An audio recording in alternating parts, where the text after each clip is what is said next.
اب آتی ہے 7ویں دلیل، اور وہ ایک اور حدیث ہے ہمارے جو مخالفین کی طرف سے پیش کی جاتی ہے کہ رسول اللہ صلی اللہ علیہ وسلم نے فرمایا لا نبی آبادی، یعنی میرے بعد کوئی نبی نہیں۔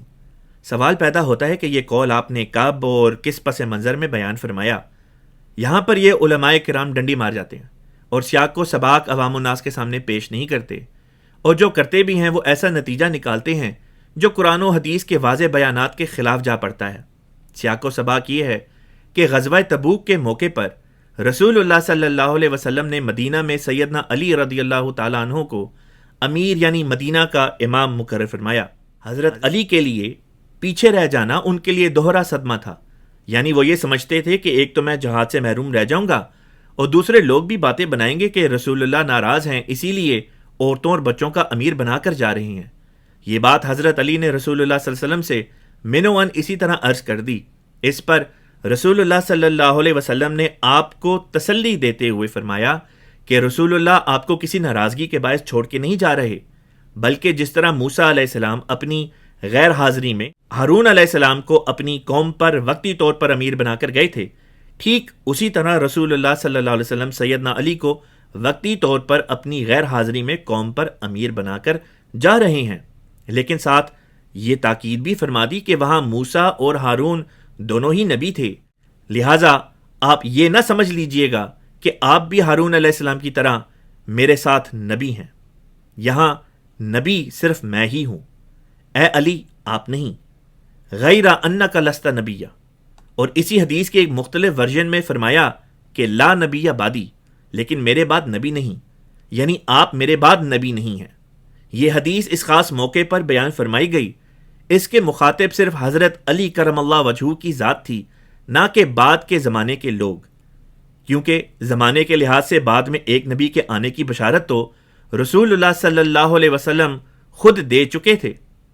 یہی معنی حضرت شاہ ولی اللہ محدث رحمۃ اللہ علیہ نے بھی اپنی کتاب قرۃ العینین فی تفصیل شیخین میں بیان کیے ہیں۔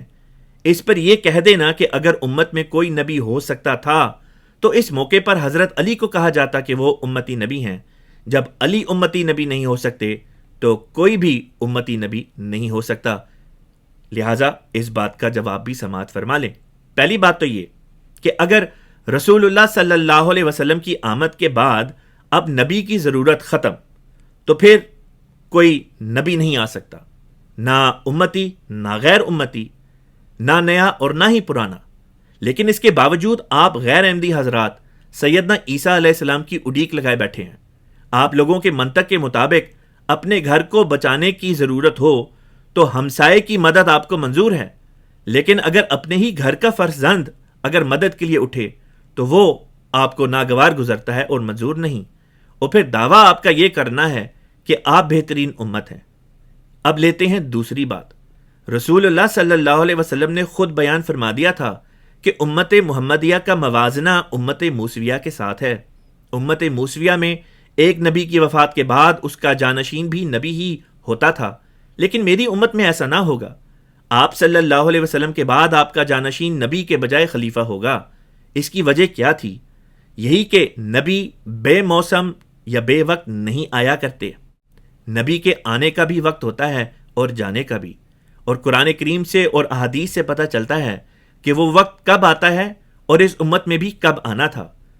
قرآن کہتا ہے کہ نبی کے آنے کا وقت وہ ہوتا ہے جب بحر و بر ہر جگہ ظلمت چھا جاتی ہے، انسانی قدریں کھو جاتی ہیں، انسان اللہ کے قریب ہونے کے بجائے شیطان کے پنجے میں آ جاتا ہے، تب اللہ تعالی نبی بھیجا کرتا ہے۔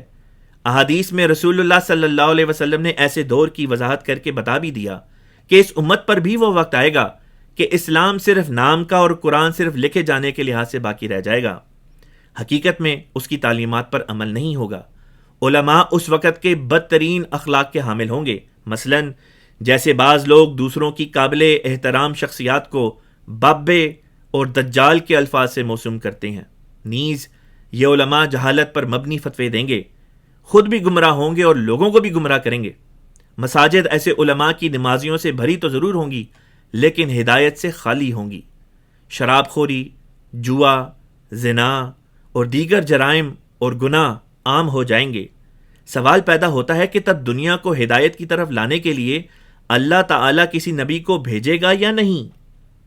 نبی کی ضرورت تو ثابت ہو گئی، لیکن آپ کے علماء اب چور دروازے سے پیچھے سے ایک نبی کو لانے کی کوشش کرتے ہیں اور کہتے ہیں کہ عیسیٰ ابن مریم جو 2000 سال پہلے اس دنیا میں تشریف لائے تھے اور بنی اسرائیل کی طرف نبی بنا کے بھیجے گئے تھے، وہ ہیں جو واپس آئیں گے۔ اگر کسی پرانے نبی کو ہی واپس لانا تھا تو میں پوچھتا ہوں اللہ تعالیٰ رسول اللہ صلی اللہ علیہ وسلم کو واپس لے آتا۔ ان سے بڑھ کر کس کا حق تھا کہ آپ کی امت کی باغ دوڑ سنبھالے، بجائے اس کے آپ ہمسائی امت کا ایک نبی واپس لے کر آتے ہیں۔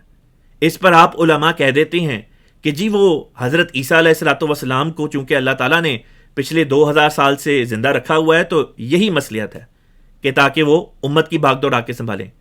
اگر اس کام کی خاطر اللہ تعالیٰ عیسیٰ علیہ السلام کو زندہ رکھ سکتا ہے تو پھر میرا سوال یہ ہے کہ اللہ تعالیٰ رسول پاک صلی اللہ علیہ وسلم کو وفات نہ دیتا تا آپ صلی اللہ علیہ وسلم 1400 سال سے زندہ ہوتے اور آپ ہی اس امت کی بھاگ دوڑ سنبھالتے، نہ کہ کوئی اور۔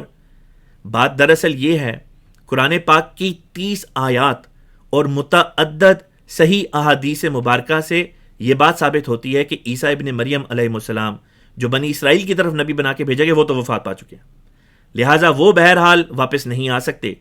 آپ لوگ جتنا چاہے زور لگا لیں اور جتنا چاہے انتظار کر لیں، خدا تعالیٰ اپنا قانون نہیں بدلا کرتا۔ لن تجد لسنت اللہ تبدیلا، وفات یافتہ انسان دوبارہ اس دنیا میں واپس نہیں آ سکتا۔ اس ضمن میں بہت سی ویڈیوز حوالہ جات کے ساتھ ہمارے چینل پہ موجود ہیں جہاں سے آپ ان ویڈیوز کو دیکھ سکتے ہیں۔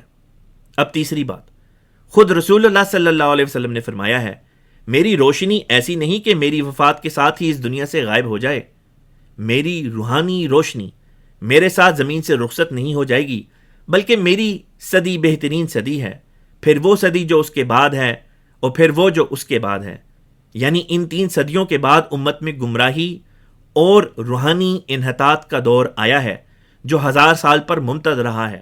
لہٰذا اسلام کی پہلی 3 صدیوں میں رسول اللہ کے بعد نبی کی ضرورت ہی نہیں تھی۔ جب نبی کی اس دور میں ضرورت نہیں تھی تو اللہ تعالیٰ حضرت علی کو یا کسی اور شخص کو اس دور میں نبی بنا کر بھیجتا ہی کیوں؟ طبیب تب ہی آتا ہے جب بیمار بھی موجود ہوں۔ قیامت خود بتائے گی قیامت کیوں ضروری تھی۔ محمد رسول اللہ